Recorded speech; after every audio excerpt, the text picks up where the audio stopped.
Hello guys, स्वागत है आपका सिटीजन सी चैनल पर। और आज आप देखने वाले हो 2024 में रिलीज हुई कैनेडियन स्लैशर मूवी इन अ वायलेंट नेचर का ब्रेकडाउन, जिसके राइटर डायरेक्टर हैं क्रिस नैश। ये मूवी ट्रेंडिंग में चल रही है क्योंकि इसका मटेरियल ही कुछ ऐसा है। स्लैशर्स हमने बहुत देखी हैं लेकिन इसके जैसी नहीं, क्योंकि इसमें हम किलर का पर्सपेक्टिव देखने वाले हैं। हर कोई सोचता ही है कि ये जेसन इतनी जल्दी कैसे हर जगह पहुंच जाता है, या माइकल इतना धीरे चल के भी टारगेट चेस कैसे कर लेता है। जब किलर दिखाया नहीं जाता तो किलर करता क्या है, वही इसमें दिखाया गया है। और मूवी 18+ है, ये बात ध्यान रखना। तो चलिए अब ज्यादा देर ना करते हुए जल्दी से स्टोरी स्टार्ट करते हैं।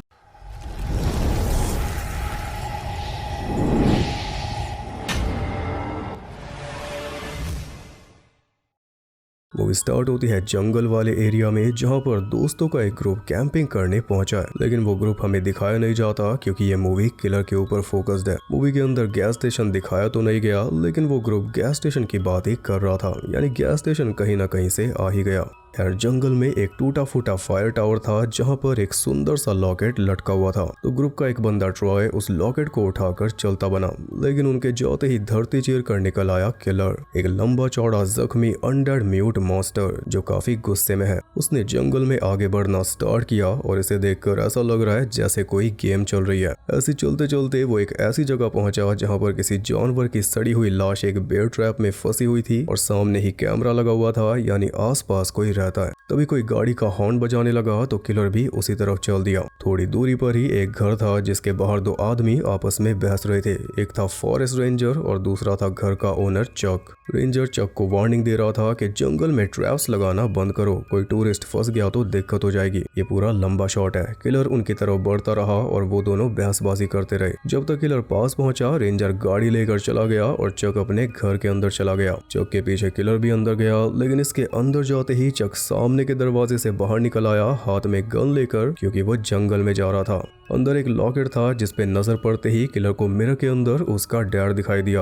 वो एक मेमोरी थी उस पल की जब इसके डैड ने इसकी मॉम का लॉकेट इसे दिया था कि इसे हमेशा अपने पास रखना। इससे हम समझ पाते हैं कि जो लॉकेट ट्रॉय उठा कर ले गया वो इसकी माँ का था, और उसी लॉकेट की वजह से ये धरती के अंदर चैन से सोया हुआ था। लेकिन जैसे लॉकेट दूर हुआ, ये बाहर आने के लिए मजबूर हो गया और फिलहाल ये उसी लॉकेट की तलाश में है, तभी इसे चैन मिलेगा। अब जो लॉकेट सामने है उसे उठाने जा ही रहा था कि तभी चक अंदर आ गया, और चक को जरा भी अंदाजा नहीं था कि अंदर उसे क्या देखने को मिलेगा। जो देखा उसे देखते ही उसके होश उड़ गए। किलर ने भी सीधा उसके हाथ से गन छीन ली तो डर के मारे वो जंगल में भाग गया। वो भाग रहा था और किलर अपनी चाल के अकॉर्डिंग एकदम आराम से चल रहा था, जो कि ज्यादातर होता ही है। फिर हमेशा यही सवाल उठता है कि जो विक्टिम भाग रहा है और किलर चल रहा है, फिर भी किलर विक्टिम तक कैसे पहुंच जाता है। सिंपल है, क्योंकि गलती हमेशा भागने वाला ही करता है, हाथ पैर उसी के फूले रहते हैं। जैसे जल्दबाजी में चक का पैर भी अपने ही लगाए बियर ट्रैप में फंस गया। कुछ इस तरह किलर अपनी धीमी चाल चलकर भी चक तक पहुंच गया। फिर एक ही हाथ से उसने चक का मुंह फोड़ डाला। इसके बाद वापस घर में जाकर चक के खून से सने हाथ से उसने वो लॉकेट उठाया, और तब उसे पता चला कि ये लॉकेट तो मेरी माँ का है ही नहीं। तलाश अभी जारी रहेगी। घर से निकलकर उसने दोबारा चलना शुरू किया और रास्ते में हम चक की लाश को भी देख पाए, साथ ही उसके बॉडी पार्ट्स जो उखाड़ कर फेंक रखे थे।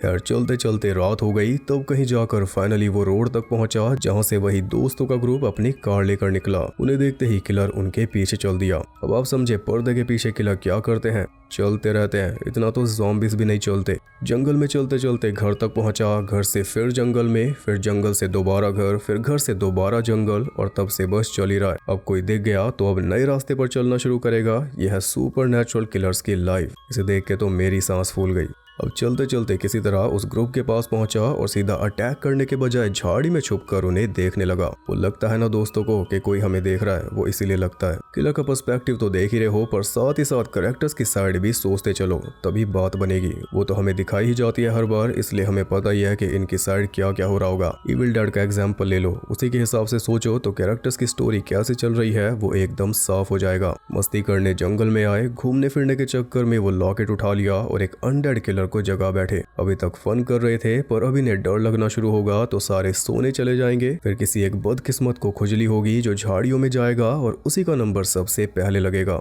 देखा है ना कई बार। बस इनकी साइड भी लेते चलो साथ में, इससे तुम्हें खासियत का अंदाजा होगा। स्टोरी तो वही है लेकिन मूवी वो नहीं है, नजरिया अलग है। खैर इस ग्रुप में है ट्रॉय जिसके पास लॉकेट है, उसकी गर्लफ्रेंड क्रिस, कोल्ट, एवन, एरन, अरोरा और ब्रोडी। बातों बातों में एरन उन सबको व्हाइट पाइन स्लॉटर के बारे में बताता है जिसके बारे में सभी लोकल्स जानते हैं लेकिन कभी बात नहीं करते। एरन का अंकल यहीं पास में रहता था, उसने एरन को बताया था आज से 70 साल पहले एक लड़का था जॉनी जो कि शरीर से तो बड़ा हो गया था लेकिन दिमाग उसका बच्चों वाला था। जॉनी के डैड को सारे लोग पहले से हेट करते थे और डैड का सारा गुस्सा वो निकालते थे जॉनी के ऊपर। जॉनी को टॉय कार से खेलने का शौक था तो एक दिन एक आदमी शराब पीकर आ रहा था और जॉनी की टॉय कार पर पैर रखे जाने की वजह से वो गिर पड़ा और उसकी एंकल टूट गई। कई महीनों तक वो काम ही नहीं कर पाया जिसका सारा ब्लेम गया जॉनी के ऊपर। इसलिए सबने डिसाइड किया कि जॉनी को सबक सिखाना होगा। उन्होंने जॉनी को लालच दिया कि हमें टॉय से भरा एक बैग मिला है, रात में फायर टावर पर आकर मिलो, हम तुम्हें दे देंगे। तो रात होते ही जॉनी चुपके से फायर टावर पर पहुंचा और जैसे ही ऊपर चढ़ा टॉयज तो उसे मिले नहीं बल्कि एक आदमी फायर फाइटर मास्क पहनकर उसे डराने के लिए खड़ा हुआ था और वो डर भी गया। डर के मारे वो सीधा टावर से नीचे जा गिरा और गर्दन टूटने की वजह से मौके पर ही मारा गया। ये देखकर सब लोग घबरा गए कि अब क्या करें, लेकिन जल्दी उन्होंने रास्ता भी निकाल लिया। फायर फाइटर मास्क जॉनी को पहना दिया ऐसा दिखाने के लिए कि वो अकेला ही टावर के ऊपर खेल रहा था और ऐसे ही खेलते खेलते गिर गया होगा। बाकी सब ने इस कहानी पर यकीन कर लिया लेकिन जॉनी के डैड को पता था कि उन्हीं लोगों ने कुछ किया होगा। डैड ने जाकर उनसे बात की तो लड़ाई हो गई और लड़ाई भी ऐसी बढ़ी कि उन सब ने पीट पीट कर जॉनी के डैड को भी मार डाला। पुलिस ने यह सारा मैटर कवर अप कर दिया और लोग भी सारे चुप हो गए। अब तक आप समझ गए होंगे कि जॉनी ही वो किलर है जो अभी जिंदा हुआ है, उसी फायर टावर के नीचे दबा हुआ था। लेकिन ये पहली बार नहीं है जब वो जिंदा हुआ, इससे पहले भी अलग अलग दशकों में वो 2 बार वापस आ चुका है। सबसे पहले तो मरने के 1 हफ्ते बाद ही आ गया था। जितने भी लोग यहाँ पर रह रहे थे उसने एक एक को बेरहमी से मार डाला था। जो कोई बचा होगा उसने जॉनी को फिर से चैन की नींद सुला दिया था उसकी माँ का लॉकेट देकर। लेकिन कई सालों बाद वो लॉकेट किसी ने उठा लिया होगा तो जॉनी फिर से बाहर निकल आया था, तब भी पूरा मैसेकर हुआ था। फिर किसी ने दोबारा उसे लॉकेट देकर जमीन के नीचे सुलाया लेकिन अब वो लॉकेट फिर से छिन गया है, इसलिए जॉनी एक बार फिर से बाहर आ चुका है। अब क्या होगा आपको पता ही है। वो ऑलरेडी अनडेड है तो उसे मारा नहीं जा सकता, बस लॉकेट देकर सुलाया जा सकता है क्योंकि उसके डैड ने कहा था कि ये लॉकेट हमेशा अपने पास रखना, जब तक पास नहीं होगा तब तक वो बेचैन रहेगा। खैर कहानी खत्म होने के बाद इन सब ने सेल्फी ली लेकिन अपलोड नहीं कर पाए क्योंकि नेटवर्क वहां पर थे नहीं और इस बीच जॉनी बड़े आराम से इन सब को घूर रहा था। फिर सभी कैबिन में चले गए लेकिन थोड़ी देर बाद एरन बाहर निकल आया। इसी बीच जॉनी ने वहीं से एक हैक्सॉ उठा ली थी तो उसी हैक्सॉ को एरन के जबड़े में फंसाकर इतनी जोर से खींचा कि ऊपर के जबड़े समेत आधा सर अलग हो गया। फिर एक हाथ में सर उठाकर और दूसरे हाथ की उंगली में बाकी बॉडी को फंसाकर उसने चलना शुरू किया और ऐसे चलते चलते वो पहुंच गया रेंजर स्टेशन तक। एरन के सर से दरवाजे का ग्लास तोड़ा, फिर दरवाजा खोलकर अंदर पहुंचा। अंदर एरन की बॉडी से डिस्प्ले का ग्लास तोड़ा और उसमें से कुछ जरूरी सामान निकाल कर वापस चलता बना। वो सामान था वही fire fighter mask, dragging hooks और एक कुल्हाड़ी। जब तक वो वापस पहुंचा तब तक सुबह हो चुकी थी। अब पता चला अगली किल में इतना टाइम क्यों लग जाता है। वो देखता है कि ब्रोडी और अरोरा लेक में नहाने आए थे। जॉनी के पास कुछ करने को था नहीं इसलिए वो भी सीधा पानी में उतर गया। ब्रोडी लेक में कूद गई लेकिन अरोरा को योगा करना था इसलिए वो थोड़ी दूर चली गई एकांत में। इतने में पानी के नीचे चलते हुए जॉनी ब्रोडी के पास पहुंचा, फिर ब्रोडी को भी पानी के नीचे खींचकर मार मूर कर आगे चल दिया। आगे उसे मिली अरोरा जिसका ऑरा उसने पूरी तरह बिगाड़ कर रख दिया। पहले क्लिफ पर खड़ी थी इसलिए कहीं भाग नहीं पाई। जॉनी ने हुक उसकी कमर में डालकर पेट से बाहर निकाला पूरे हाथ समेत, फिर उसी हुक को खींचकर उसके सर में घुसाया। इसके बाद चेन को कमर के रास्ते वापस खींचकर उसकी फ्लेक्सिबिलिटी चेक की, यानी रीढ़ की हड्डी तोड़कर उसके सर को उसी की कमर वाले होल से बाहर खींच लिया। दुनिया की सारी स्लैशर देखी है लेकिन आज तक ऐसी किल कभी नहीं देखी। फिर उसकी लाश को क्लिफ से नीचे फेंक कर वो वापस चल दिया। जब कैबिन के पास पहुंचा तब बचे हुए चारों दोस्त आपस में लड़ रहे थे। सबका यही कहना था कि कुछ तो अजीब हो रहा है। जो सेल्फी ली थी उसमें जॉनी दिखाई दे गया इन्हें। वो रेंजर स्टेशन जाना चाहते थे लेकिन ट्रॉय नहीं मान रहा था। उसने कार की चाबी झाड़ियों में फेंक दी और वो आकर गिरी सीधा जॉनी के सामने। अब क्योंकि चाबियों के साथ एक टॉय कार वाला की चेन था इसलिए जॉनी तो आराम से बैठकर उसके साथ खेलने लगा और यहाँ पर हम अच्छे से उसका चेहरा देख पाए, एकदम भयानक। इसी बीच क्रिस और कोल्ट एटीवी लेकर निकल गए और पीछे बचे ट्रॉय और एवन। ट्रॉय ने कोल्ट के डैड फादर का जिक्र कर दिया और ये वर्ड सुनते ही जॉनी के सर पे खून सवार हो गया। उसने टॉय कार भी पीस डाली, फिर मास्क पहनकर आगे पहुंचा और एक वुडन लॉक से कार का हॉर्न प्रेस कर दिया, लेकिन चाबियां तो झाड़ियों में पड़ी है ना। खैर उसने पूरे कैबिन का चक्कर लगाया और इतने में ट्रॉय बाहर आ गया। अब समझे किलर कैसे अपने शिकार को जाल में फंसाते हैं। ट्रॉय के पास पहुंचकर कुल्हाड़ी सीधा उसकी थाई में देकर मारी, लेकिन इससे ज्यादा कुछ कर पाता उससे पहले एवन ने गोली मारकर उसे चित कर दिया। एवन सहारा देकर ट्रॉय को वहां से निकाल रहा था, पर तभी जॉनी जाग उठा। उसने दूर से ही कुल्हाड़ी फेंक कर मारी जो लगी सीधा एवन के सर में। इसके बाद एक बड़े से पत्थर से ट्रॉय के फेस को क्रश करके उसे भी खत्म कर दिया। फिर ट्रॉय की जेबें चेक की, लेकिन लॉकेट उनमें नहीं था। इतने में क्रिस और कोल्ट भी वापस आ चुके थे, तो जॉनी उन्हीं की तरफ चल दिया। वो देखता है कि लॉकेट तो क्रिस के गले में है। अब गला अलग करने की तैयारी थी वो, तो कोल्ट ने क्रिस को बचा लिया और जॉनी को देखते ही दोनों एटीवी लेकर वहां से निकल गए। पर जॉनी भी पीछे पीछे चलता रहा,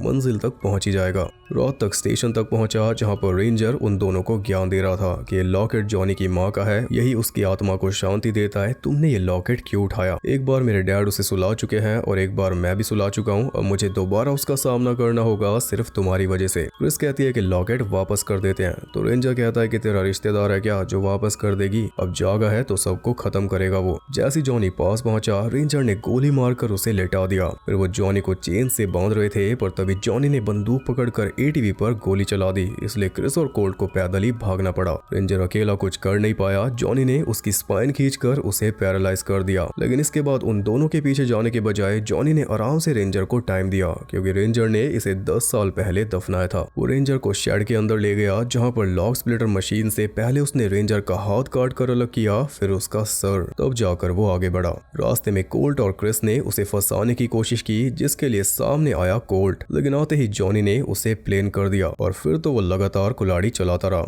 ये देखकर क्रिस ने वो लॉकेट गैस कैन के ऊपर रखा और फिर चुपचाप वहां से खिसक गई। भागकर वो कहीं दूर जाना चाह रही थी, लेकिन बार बार घूमकर फिर उसी जगह पर पहुंच जाती और जितनी बार भी वापस आती बस यही देखती कि जॉनी अब भी कुल्हाड़ी चला रहा है। कोल्ट की उसने पजल बना दी। भागते भागते आखिर में क्रिस अपने पैर को इंजर्ड कर बैठी, लेकिन इसके बावजूद भी रोड तक पहुंचने में कामयाब हो गई। तभी सामने से एक गाड़ी आई जिसे एक लेडी चला रही थी, और ये वही एक्ट्रेस है जिसने फ्राइडे द 13 पार्ट 2 में विकी का रोल किया था। देखा जाए तो ये मूवी भी किसी फ्राइडे द 13 मूवी जैसी है, लेकिन जेसन के पर्सपेक्टिव से। वो लेडी क्रिस को गाड़ी में बैठाकर हॉस्पिटल की तरफ निकल गई, और जब वो पूछती है कि क्या हुआ, तो क्रिस कहती है कि कोई जानवर था। ये सुनकर वो लेडी बताती है कि 30 साल पहले मेरे भाई के ऊपर एक भालू ने अटैक किया था, वो तो किस्मत से मेरा भाई जिंदा बच गया था। ये सुनकर तो ऐसा ही लग रहा है कि वो कोई भालू नहीं बल्कि जॉनी होगा। इसके भाई ने झूठी कहानी बताई होगी इसे। रास्ते में क्रिस बेहोश होने लगी, तब वो लेडी देखती है कि क्रिस के पैर से तो काफी खून बह रहा है। ये देखकर उसने वही किया जो नहीं करना चाहिए, गाड़ी रोक दी क्रिस के पैर पर कुछ बांधने के लिए। क्रिस उसे बोलती रही कि मत रुको, लेकिन उसने नहीं सुना। अब क्रिस बस जंगल में ही देखे जा रही थी, क्योंकि उसे पूरा खौफ था कि जॉनी अभी जंगल से निकलेगा और दोनों को मार देगा, सेम जैसा हमें लग रहा है। लेकिन ऐसा हुआ नहीं। हमें दिखाया गया कि गैस कैन के ऊपर से लॉकेट उठाकर जॉनी जा चुका है, लेकिन कहां पर, ये राज भी उसी के साथ चला गया। शायद सीक्वल में पता चले। फिलहाल तो ये मूवी यहीं पर एंड हो गई। जितनी चर्चा इस मूवी की हुई है, उसे देखते हुए तो यही लगता है कि सीक्वल जरूर आएगा, क्योंकि पैसा भी अच्छा खासा कमा चुकी है। 4.2 मिलियन डॉलर्स का बिजनेस किया है और अब स्ट्रीमिंग पे भी अच्छी खासी ट्रेंड कर रही है। बजट इसका पता नहीं, क्योंकि ये ओरिजिनल मूवी नहीं है। 70% मूवी को दोबारा शूट किया गया, क्योंकि किलर को प्ले करने वाला जो एक्टर था वो अचानक से बीमार पड़ गया था। फिर सेम कद काठी वाले नए एक्टर को लाया गया, लेकिन बॉडी लैंग्वेज तो अलग ही थी, और पूरी मूवी में और है क्या, किलर को चलते हुए देखना है। तो क्रिस नैश ने डिसाइड किया कि मूवी को दोबारा शूट करना ही ठीक रहेगा, वरना ये मूवी वेस्ट हो जाएगी। पहले ये शूट हुई थी सेंट्रल ओंटारियो में, जो लोकेशन क्रिस को उतनी खास पसंद नहीं आई थी, इसलिए दूसरी बार ये शूट हुई नॉर्दर्न ओंटारियो में, उनके होम टाउन में, वो भी 2021 में। 3 साल बाद जाकर रिलीज हुई है। ओरिजिनल मूवी का इसमें एक शॉट है 5-6 सेकंड का, जो सबसे महंगा शॉट है। कौन सा है वो जब बता देंगे तो इंस्टा पे अपडेट कर दूंगा। क्रिस नैश के बारे में आपको बता दूं, ये स्पेशल इफेक्ट्स का काम करते हैं। साइको गोरमैन में इन्होंने दिए थे, इसलिए किल्स वगैरह इतनी ज्यादा रियल है इसमें। और किलर का जो लुक है, उसका जो फेस दिखाया गया, एकदम भयानक। मूवी की बात करें तो इसमें कोई बैकग्राउंड म्यूजिक नहीं है, बहुत लंबे लंबे वन टेक शॉट्स हैं, बहुत ज्यादा वॉकिंग है, जिस वजह से ये थोड़ी स्लो भी लगती है। लेकिन अगर किलर का नजरिया देखना चाहोगे तो फिर ऐसा ही देखने मिलेगा। हाँ, पर किल्स बहुत ज्यादा रियल और ब्रूटल है। ये मूवी ऐसी लगती है जैसे फ्राइडे द 13th गेम, लेकिन सीनरी है रेड डेड रिडेम्पशन 2 की। अच्छा खासा एक्सपेरिमेंट है, जिसे बहुत ज्यादा पसंद भी किया जा रहा है। और मूवीज की इतनी बड़ी दुनिया के अंदर एक हॉरर जॉनर है, जिसके एक छोटे से सब जॉनरा स्लैशर के अंदर भी इतनी सारी ब्रांचेस निकल रही हैं। टेरिफायर अपनी लेन में है, विनी द पूह अपनी लेन में, फिर मॉडर्न स्लैशर्स आ रही हैं। अब ये भी एक नई ब्रांच आ गई है, जिसे नाम मिला है एम्बिएंट स्लैशर। देखते हैं इस बचे हुए साल में और क्या क्या होगा। बाकी आप बताइए, आपको ये मूवी कैसी लगी? ऐसी मूवी आप किस हॉरर लेजेंड या आइकन के ऊपर देखना पसंद करोगे? वीडियो पसंद आई तो लाइक करना और ऐसी और इंटरेस्टिंग वीडियोस देखने के लिए चैनल को सब्सक्राइब करके बेल नोटिफिकेशन को ऑल पर सेट कर लो ताकि नोटिफिकेशन भी थोड़ा चल फिर ले। और ज्यादा कनेक्टेड रहने के लिए आप मुझे इंस्टाग्राम पर फॉलो कर सकते हो, सीक्वल की अपडेट वहीं पर मिलेगी, इसलिए फॉलो जरूर कर लेना। बाकी और भी जगहों पर आप फॉलो कर सकते हो, सारे लिंक्स आपको नीचे मिल जाएंगे। मैं आपसे जल्दी मिलूंगा अगली वीडियो के साथ, तब तक के लिए सबको बाय।